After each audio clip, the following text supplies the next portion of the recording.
Hi, thanks for stopping by today. I'd like to tell you a little bit today about my 12th great grandfather, and his name is Richard Edwards. Richard Edwards was born in the year 1525 in Somerset, England.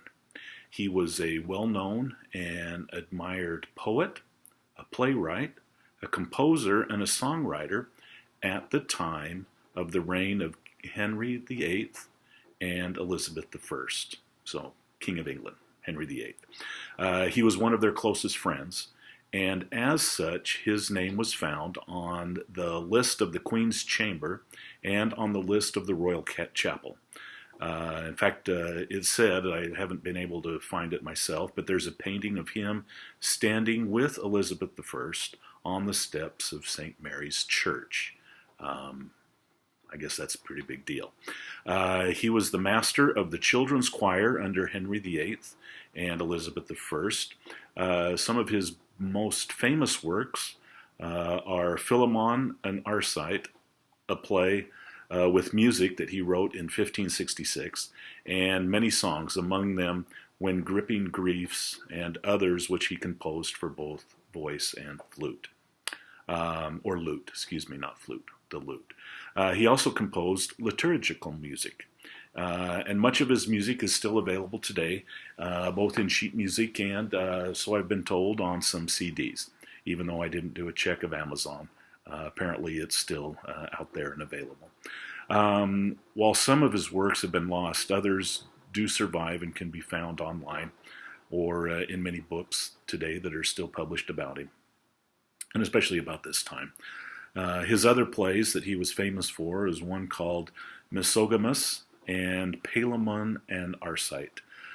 His most famous poem, according to some of the research I did, in Latin was called Amantium ire amoris redintegratio est, and this can also be found online. I did not take the time to look it up. And this was published along with 9 more of his poems in a compiled work known as Paradise of Dante Devices. Now, Edward's importance as a playwright is that he instigated the basing of the English tragedy on the Latin classical model. Again, this is all stuff I picked up off the internet, so that was the style that he wrote in. His plays were classical in subject and were set in a contemporary world. The only play that is still in existence today is one called Damon and Pythias, which he wrote or was published in 1571. It's been reported in the contemporary news at the time. I guess he was such a big deal that what he wore to Queen Mary Tudor's funeral and to Queen Elizabeth's coronation were recorded in the press. Whether he had some kind of fancy clothes on or it was well embroidered, I don't know. But what he wore was recorded in the press of the day. He passed away on the 31st of October in 1566 at St. Faith Parish in London, and he is still buried there to this day. Now, this is the part that I think is interesting about Richard. There's a lot of debate about who his father was. Some have claimed that his mother, Agnes Blewett, was a mistress to Henry VIII, and that Richard was Henry's son. Although there's not enough evidence to either prove or disprove this theory, other than to say, and some historians have pointed out, that for a poor family to be able to send only one of their children to Oxford University, and then to have Richard be given the head of the Royal Chapel at Windsor Palace, historians observe that this was unusual for somebody from such a poor family to get an Oxford education. If that was the case, then the King of England, Henry VIII, then becomes my 13th great-grandfather. History tells us that Henry VIII had 6 wives and several mistresses during his marriage to Catherine of Aragon.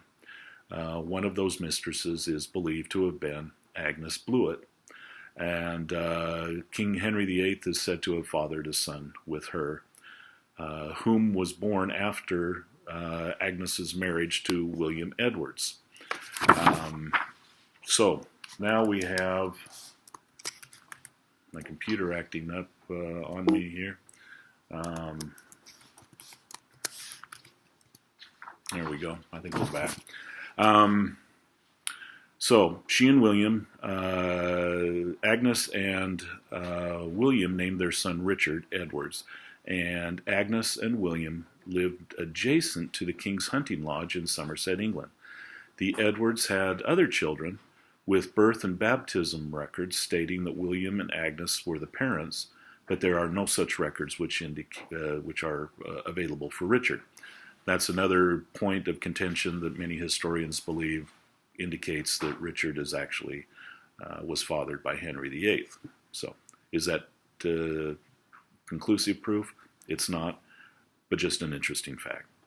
Richard, my 12th great-grandfather, was afforded many favorable opportunities as a young man, including, as I said, a post at Christ Church College in Oxford.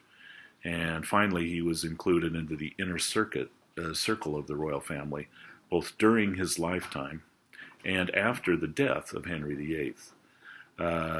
This is a pattern of favoritism shown to other illegitimate children of Henry VIII, according to a book on the subject written in 1992 by David Dean Edwards, and that book is called Edwards' Legacy.